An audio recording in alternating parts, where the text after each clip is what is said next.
Allez, on revient pour la suite avec nos amis, nos chers invités, pour la suite justement de ce débat aussi intéressant. Constant Lemo est là, analyste politique, Madame Dado Nora Noviekou, coordinatrice nationale de WANEP Togo, et Firmete Kouagbo, analyste politique et directeur du Centre de recherche et de géopolitique internationale qui porte son nom. On est toujours à Abidjan, en Côte d'Ivoire. Constant Lemo, est-ce que la démarche du président Ouattara ne signifie pas que la médiation togolaise est en train d'échouer nonobstant la libération des 3 soldats? Eh oui, les 3 soldats dont nous parlons assuraient juste la logistique alimentaire des mercenaires qui étaient débarqués au Mali. Ça, c'est une parenthèse. Rappelons également que c'est le président Ouattara qui a demandé aux jeunes doyens, selon ses propres termes, de mener une négociation avec le pouvoir malien pour obtenir... Donc c'est le président Ouattara, ce n'est pas le président Assimi Goïta. C'est le président Ouattara qui a demandé la médiation du président Faure Gnassingbé auprès du président Goïta pour obtenir, si possible, la libération des 49 mercenaires envoyés au Mali. Donc il sent que le jeune doyen est en train d'aller peut-être tout droit au mur. Il n'arrive pas à réussir sa mission. Aujourd'hui, l'attitude du président Ouattara porte un coup à la démarche de négociation, à la diplomatie du Togo. Bien avant l'attitude du président Ouattara, la sortie du président Assimi Goïta lui-même, nonobstant les avancées de Lomé récemment. Ah, bien sûr, le président Goïta est dans son rôle, à la fois du président de la République malienne, mais aussi du premier magistrat du pays. Il est dans son rôle. Il sait quel pion déplacer à quel moment pour obtenir quel résultat. Le résultat attendu, l'extradition des... Tenez-vous bien, il n'y a pas meilleur stratège que les militaires. Contrairement à ce qu'on nous fait croire qu'un militaire au pouvoir ne sait pas là où il va, attention. Les politiques ne sont pas plus stratèges que les militaires. Donc, et Assimi Goïta est un intellectuel de haut rang avant d'être officier militaire ou président de la République du Mali. Mais il n'a que des comportements militaires. Et là, il est président du Mali soutenu par la population malienne. C'est pourquoi jusqu'à présent... Avec quel baromètre? Je pose aussi souvent cette question. Ce n'est pas moi qui le dis. Les gens parlent de manifestation. Ce n'est pas moi qui le dis, mais ça peut être c'est l'adhésion de toutes les couches maliennes autour du président et de la politique qu'il mène pour le Mali. Bon, Constant Lemo, les élections ne sont pas faites. Ce ne sont pas des déclarations comme ça. Ce ne sont pas des on peut les voir. Hein. Moi, je pose une question, on peut voir les sorties des gens, des manifestations et autres. Mais le seul baromètre, même si ce n'est pas toujours correct en Afrique, ce sont les élections. Dans un pays ou bien dans des pays où on peut trouver les opposants qui sont bâillonnés, certains qui meurent en prison et autres, on peut douter aussi de cela. Il y avait bien les oppositions, il y avait bien toutes les politiques d'adversité au Mali lorsque le Mali a été mis sous tension terroriste à tous les niveaux. Je ne suis pas journaliste, c'est vous qui l'êtes, je le répète. Ce n'est pas moi qui vous renseigne.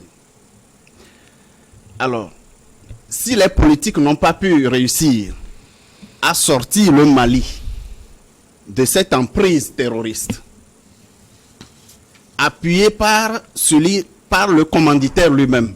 Alors, qu'est-ce qu'on reproche à celui qui est en train de ramener progressivement la sécurité dans le pays pour permettre une vie normale? Qu'est-ce qu'on peut lui reprocher? Peut-on reprocher à la population d'adhérer massivement à la politique de sécurisation du pays? Donc, pour vous, cette sortie du président Ouattara porte un coup à la médiation de Lomé? Évidemment. Et non la sortie du président Ouattara, parce qu'il est dans son rôle. Évidemment que la sortie du président Ouattara porte un coup à la diplomatie du Togo et compromet dangereusement les relations, ou du moins les chances d'aboutir de cette médiation. Alors, dans quelle logique s'inscrit le président Ouattara aujourd'hui? S'il obtient l'adhésion des autres présidents de la CEDEAO, il faut passer à l'attaque contre le Mali. À qui profite cela? Si ce n'est pas à celui qui tire les ficelles, à celui qui a porté un chapeau à la Côte d'Ivoire, et ce chapeau s'appelle Ouattara.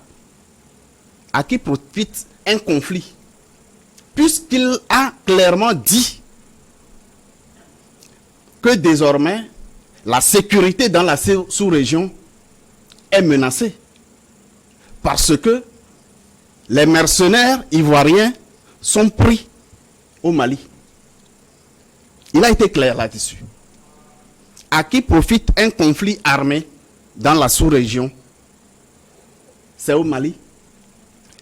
C'est en aux Ivoiriens. Les Ivoiriens ont-ils besoin que la Côte d'Ivoire attaque le Mali? Je ne crois pas. Les Africains n'en ont pas besoin. Personne ne veut cela. Personne n'en a besoin. On demande au président Ouattara de tout faire pour que ces militaires puissent revenir. Oui, ce que nous devons retenir de tout cela. Et Firmin, merci. La présence des forces onusiennes au Mali ne sont pas là pour la sécurité au Mali. C'est une force d'interposition. Vous avez très bien fait de le relever. C'est une force au service des intérêts qui ne sont pas maliens. Et effectivement, Assimi Goïta en est conscient. Et il sait que ces forces sont beaucoup plus un danger pour le pouvoir malien, pour les Maliens, que dans un intérêt.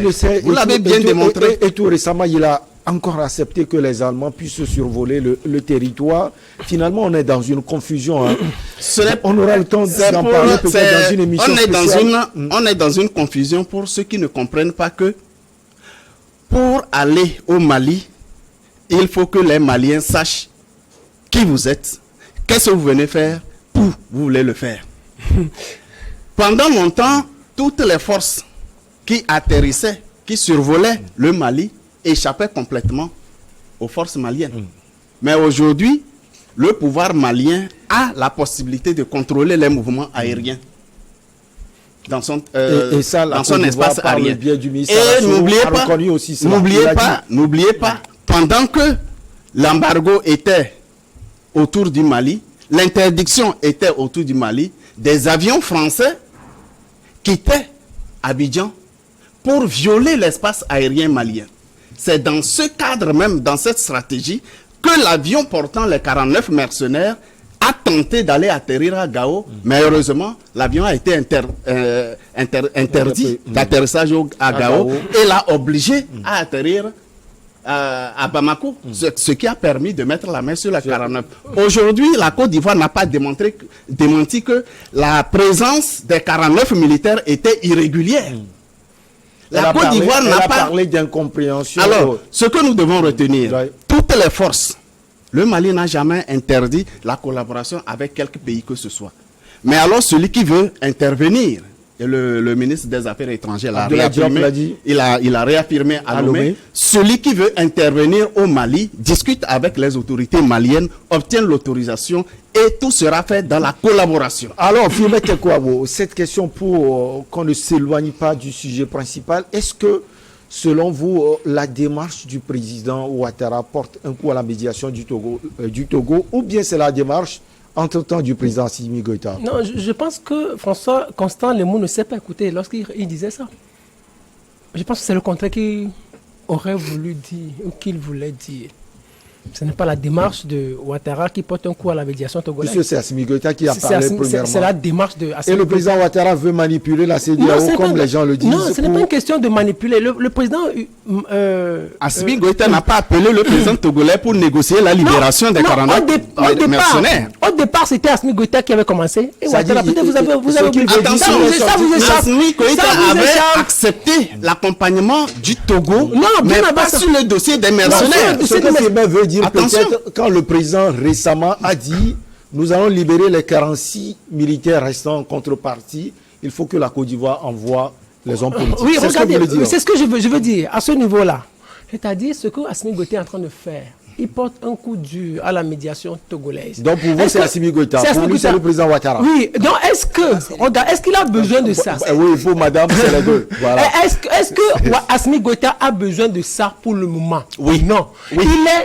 Il est président de la transition. Ce qu'on lui demande, Il en a besoin. Ce qu'on lui demande, c'est de tout faire pour organiser les élections, pour remettre le pouvoir aux civils et de s'éclipser, de retrouver ses garnisons. C'est ce qu'on lui demande. Constant Limou disait tout à l'heure que Assimi Goïta aujourd'hui a le pouvoir de contrôler son espace aérien. Assimi Goïta contrôle quoi? Vous êtes dans un pays dont vous ne contrôlez pas la totalité du territoire. Vous contrôlez quoi? Il ne contrôle rien. Le Mali, c'est près de 10 frontières. Il ne contrôle rien. Même Abdoulaye Diop l'a dit ici à Lomé. Le Mali ne contrôle pas la totalité du territoire. Il ne contrôle rien. Par exemple, l'aménagement est là. L'aménagement est là. Mais est-ce que le Mali, Assimi Goïta peut nous dire exactement ce pourquoi cette force onusienne est là? Il ne peut jamais le dire. Le Mali ne contrôle rien. Assimi Goïta ne contrôle absolument rien. Il ne sait pas là où il va. Dites-lui la vérité. Il ne s'en sortira pas. Regardez par exemple, je ne sais pas si vous vous rappelez 2005, ce qui s'est passé ici au Togo. Les tensions étaient vives au Togo. Il y avait eu le général Yadema est mort. Vous avez vu, les militaires ont constaté la vacance du pouvoir. Après, on a placé Fronya Singbe. Toute la communauté internationale s'est insurgée contre cette pratique. Qu'est-ce qui s'est passé? La CEDEAO s'est réunie. On a condamné le Togo, a sanctionné le Togo. L'Union africaine a sanctionné le Togo. Les Nations unies ont sanctionné le Togo. Mais après, qu'est-ce qui s'est passé? Fronya Singbe s'est retiré. Il a démissionné. Il veut dire quoi? Il est plus panafricaniste que qui? Parce que c'est comme ça le monde fonctionne. Moi, je le dis toujours, les Africains ne seront jamais d'accord avec moi. On n'affronte pas une puissance. Ça ne peut pas marcher. L'Irakien a voulu affronter les États-Unis, Saddam Hussein. Vous avez vu ce qui lui est arrivé. Kadhafi a voulu... C'est ce que les gens condamnent aujourd'hui. Est-ce qu'on peut avoir ce monde firmé Tekou Agbo? Non, on ne peut pas pour le moment. Moi, je dis, c'est-à-dire les gens ne sont pas plus que panafricanistes. Il faut commencer un jour. Il faut commencer, mais... Ce qui est intéressant, c'est que ces puissances prédatrices de l'Afrique peuvent encore compter sur des cadres confirmés. Non, ce n'est pas ça, mais c'est que vous ne me comprenez pas. Moi, je suis parfaitement d'accord. Peut-être on comprend plus que ce que vous dites. Dans les dénonciations, moi, je suis d'accord avec le fond. Le fond qui est dénoncé, moi je suis parfaitement d'accord. Mais qu'est-ce que vous proposez alors? Mais c'est-à-dire, c'est la forme que je dénonce, parce que la forme constitue un obstacle sérieux au fond que vous voulez défendre. Qu'est-ce que vous n'avez proposez? pas la bonne méthode. Moi, ce que je propose, c'est qu'on sache négocier, qu'on mette de la méthode dans nos outils de négociation. Ce que Assimi Goïta est en train de faire, il ne se comporte pas de façon politique. Faut-il négocier la souveraineté d'un pays auprès d'une puissance? Vous êtes souverain? Je vous promets, on va attendez, vous êtes souverain? On va organiser une émission spéciale après le sommet de la CEDEAO. Madame Dado, juste un mot, on file au pays du président Paul Biya. Non, je voulais revenir un peu sur quelques propos de Firmin pour dire que ce n'est pas aussi... c'est trop facile, je crois, d'accuser ce qui se... En fait, Assimi Goïta, parce que la situation est assez complexe. Et si je fais une analyse comparative avant Assimi Goïta et après IBK, il y a une différence. Il y a une différence, tout sur le plan sécuritaire, vous voulez dire? Parce que Assimi Goïta n'est pas venu parce que, juste comme ça, il est venu parce qu'il y a un problème sécurité qui dépasse l'entendement humain. Est-ce que vous avez déjà vu les vidéos où on égorge les gens dans le nord du Mali? Et chaque jour, il y avait des morts. Chaque jour. Mais aujourd'hui... Donc la situation a évolué. La situation même si le camp Kati a été attaqué récemment. Même si on n'encourage pas les coups d'État, il faut juste revoir c'est dans quel contexte le problème s'est posé. Ça veut dire, celui qui l'a précédé, s'il avait fait mieux, on n'aurait pas eu cette situation. Allez, je vous promets une émission supplémentaire. C'est-à-dire, si je veux écouter, oui, j'ai écouté Madame Nora, c'est ça, Nora Noviekou, c'est bien. C'est bien de parler de ce bilan, mais attendez, je ne sais pas si vous avez... Est-ce que vous avez des chiffres? Je ne sais pas si vous avez des chiffres. Ça fait 2 ans que Assimi Goïta, là, il y a déjà des dizaines de morts. Il y a des dizaines de blessés. Comparé à... Oui, non, comparé... Non, vous pouvez le comparer. Autant de... IBK a fait plus de 6 ans. C'est-à-dire en 2 ans, moins de 2 ans, non, le nombre de morts est extraordinaire. Non, il faut retourner. Regardez, autant d'IBK, une seconde. Autant d'IBK, les terroristes n'ont jamais été aussi proches du camp Kati. Maintenant, Bamako est presque prise. Mais ce que vous ne savez pas, mais c'est que les militaires, la FAMA dont on parle là, la FAMA est sans force, la FAMA est sans matériel, la FAMA est sans logistique. Même avec les Russes. Même avec les Russes. Vous croyez que les gens croient que les Russes sont venus avec tout le matériel pour aider les Maliens. Non, les Russes sont pas les Maliens. Vous avez une minute, s'il vous plaît. Bien, j'aurais souhaité une émission spéciale. Oui, j'aurais souhaité que après le sommet de la CEDEAO. Avant cette émission spéciale, j'aurais souhaité que Firmin retourne à son laboratoire sur le Mali pour voir, et analyser véritablement les données, parce que il est fondateur. Donc tout va bien sur le plan sécuritaire d'une organisation de stratégie internationale et tout cela. Mais le ministre Abdoulaye Diop l'a dit à Lomé qu'il ne maîtrise pas la totalité du pouvoir. Mais il n'a pas Je dit ne qu'il refuse maîtrise pas. rien. Je ne refuse pas. Je dis et je précise. Le Mali, à travers le ministre des Affaires étrangères, a dit ceci. Il collabore avec tout le monde, mais dans le respect mutuel. Aujourd'hui, ce n'est un secret pour personne que le Mali appelle à la Russie pour l'aider sur les questions sécuritaires. La Russie officielle. Et nous disons, la Russie officielle, bien sûr. Mais là, Et nous disons ceci, lorsque la CEDEAO continue de se laisser instrumentaliser Par le président Ouattara. Par le président Ouattara, ce sera dangereux pour la CEDEAO elle-même, qui est entièrement financée par la France. Tenez-vous bien. Et lorsque le président Ouattara monte sur le créneau et menace le Mali, eh bien, ce n'est pas la Côte d'Ivoire qui menace le Mali. Attention, la CEDEAO n'a pas besoin, les peuples de la CEDEAO n'ont pas besoin de ces conflits-là. Là où quelqu'un a fauté, qu'il reconnaisse qu'il a fauté, qu'il négocie. Et donc, Constant, Eh bien, est-ce que vous avez l'impression aujourd'hui que c'est tout le Mali qui veut que ces 46 militaires soient gardés à Bamako? Comme vous l'aviez dit pour la Côte d'Ivoire aussi. Parce que les voix s'élèvent quand même en Côte d'Ivoire pour que les militaires soient libérés. En Côte d'Ivoire. Et les gens en parlent au Mali également. Vous dites en Côte d'Ivoire. Au Mali. Pour les gens, les Maliens, Mali, les rapports actuels entre le Mali et la Côte d'Ivoire n'ont pas besoin d'être. Les Maliens sont-ils d'accord que le Mali soit attaqué par des mercenaires? Vous parlez de quel rapport? Vous Si savez, les Ivoiriens ou une certaine opinion ivoirienne trouve que les mercenaires doivent être immédiatement libérés, ça se comprend. Ça se comprend. Les deux femmes qui ont été libérées ont regagné leur famille. Elles sont libériennes. Il y a 2 officiers supérieurs qui sont en détention à Bamako. Le reste ne sont pas ivoiriens. Tenez-vous bien. vous savez, Le reste des 44 ne sont pas ivoiriens. Nous avons encore 4 Alors, minutes, c'est ce intéressant. que On nous va disons, terminer. nous disons que nous sommes en politique et en diplomatie internationale. Bamako a demandé l'extradition des hommes politiques réfugiés en Côte d'Ivoire. Est-ce que c'est la priorité? S'il vous plaît, selon vous? s'il vous plaît, les mercenaires dits ivoiriens sont détenus à Bamako. Est-ce que vous trouvez déplacé que le président Ibeka, pardon, pas Ibeka, le président Goïta, le chef de la jeune. même si ce n'était pas lui, ce n'était pas à lui de tenir ce propos, est-ce que vous trouvez déplacé qui disent, ok, si nous sommes tous conscients qu'il y a eu un faux pas, eh bien, résolvons ça de cette façon. La Côte d'Ivoire a le droit de refuser d'extrader les hommes Donc, politiques. nous avons aussi réfugiés. le droit de garder Eh leurs bien, militaires. les mercenaires Seront là. au Bamako, Ils seront à chez Bamako seront là dans les prisons de Bamako aussi longtemps Ça que fait un match le nul, un président peu partout. le voudra. Mais alors, à qui profite cette situation? Si tout le monde C'est sait donc que pourquoi il y a à un la moment médiation donné, togolaise. il faut. Ouais. Pourquoi il faut faire monter la tension? que Et quand on chacun parle de avance junte, quelque- quand on parle de junte, la présidence ivoirienne est gérée par une junte. Ce n'est pas un coup d'État militaire, mais c'est un coup d'État civil. Parce que Et Ouattara est un président de la junte civile. Parce que quoi? Parce que Ouattara sait qu'il ne devrait plus être président après son 2e mandat. Mais aujourd'hui, le fait est qu'il est là. Juridiquement, Ils sont d'accord. juridiquement, rien ne l'empêche. Rien ne Vous l'empêche. C'est à savez, partir- Michel, à s'il partir permettez, de- Michel, s'il de la permettez. Constitution. Michel, s'il La permettez. Constitution a été revue. Michel, Comme ça, le mot. En tout cas, c'est Eh intéressant. bien, ce Je qui pense que vous allez est plus parler de intéressant, Tomerdi. ce qui est plus intéressant, lorsque Ouattara a été mis au pouvoir par la force des armes, on n'a Après pas les trouvé- élections. on n'a pas trouvé à dire. Après les élections. Lorsque, après sa prise de pouvoir, il a envoyé Gbagbo à La Haye. Et il a demandé l'extradition de Blé Goudé, qui était réfugié au Ghana. Ça n'a pas posé de problème. Michel, s'il vous plaît, aujourd'hui, c'est deux côtés différents. Je pense qu'on constate le mot,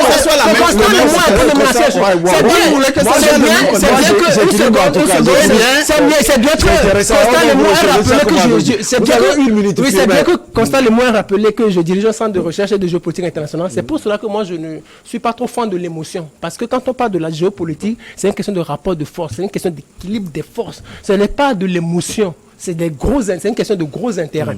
Maintenant, quand on dit que la CEDEAO est manipulée, n'oubliez pas. Et des intérêts au profit n'oubliez pas que l'Union européenne est là, que l'Union européenne est manipulée par l'Allemagne, l'Union européenne est manipulée par la France. N'oubliez pas que les Nations Unies ne sont pas manipulées, instrumentalisées par les États-Unis. C'est comme ça fonctionne le monde. C'est ce que votre ami vous parlez bien de manipulation. On va marquer la petite Vous parlez bien de manipulation. C'est pourquoi je vous renvoie à votre laboratoire. On revient pour la suite.